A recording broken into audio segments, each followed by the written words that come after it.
Quran itu bisa menjadi rahmat, bisa menjadi petunjuk bagi orang-orang yang sudah sampai levelnya pada keimanan. Kalau hanya sebatas muslim, solat, ya hanya sebatas solat.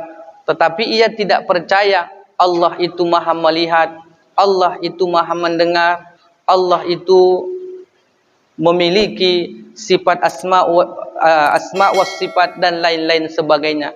Ia hanya mempelajari rukun Islam yang 5. Tapi dia tidak pernah mempelajari rukun iman yang 6. Ia belum pernah mempelajari kitab-kitab tauhid dan kitab-kitab akidah. Maka ia masih dalam derajat muslim saja. Dan orang-orang yang masih berada pada tingkatan muslim, ia kadang solat, kadang tidak, kadang melaksanakan solat berjamaah, kadang tidak. Tapi orang-orang yang beriman, ia sudah yakin pasti akan mati, pasti akan bertemu dengan Allah Subhanahu wa taala. Namun kita berharap kita mendapatkan derajat yang tertinggi, yaitu ihsan.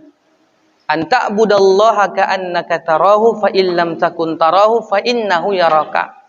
Derajat ihsan adalah seorang hamba ketika langkah kakinya, gerak-gerik kehidupannya sudah connect dengan Allah. Ketika ia memandang, pandangannya itu sudah ia konekkan kepada Allah. Apa gunanya aku menatap ke depan? Apakah mendapat ridho Allah? Apakah Allah cinta? Apakah Allah suka? Kemudian ia duduk bersila, ia duduk lipat tangan, semua gerak-geriknya sudah ia perhitungkan, sudah ia konekkan kepada Allah. Jadi semua amal-amalan dunia yang ia lakukan, ia perbaiki niatnya hanya untuk Allah. Karena disebutkan para ulama, kam min amalin yatasawwaru bi surati amalad dunya.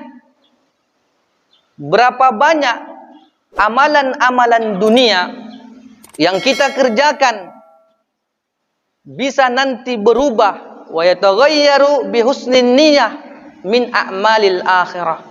Bisa berubah menjadi pahala-pahala yang akan kita gapai nantinya di sorga dengan mengubah niat yang baik.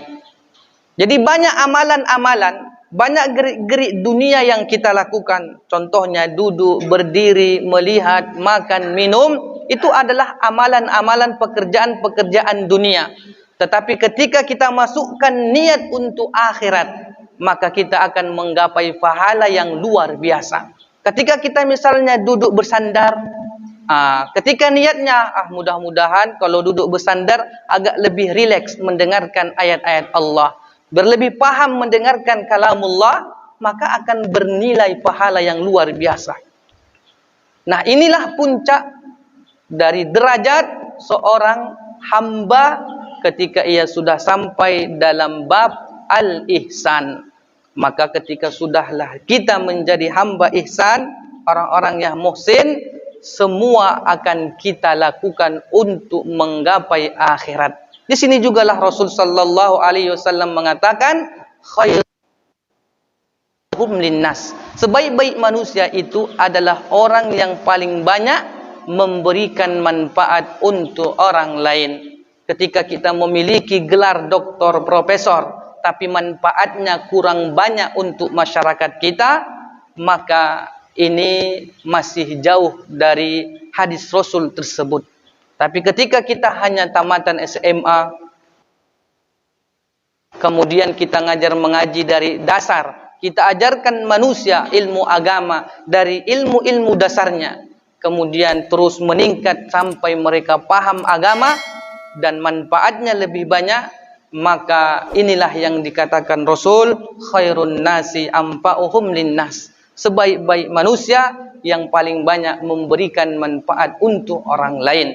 Jadi ketika kita memiliki gelar yang tinggi, kemudian manfaatnya banyak untuk orang lain, inilah yang dimaksudkan oleh Rasul sallallahu alaihi wasallam.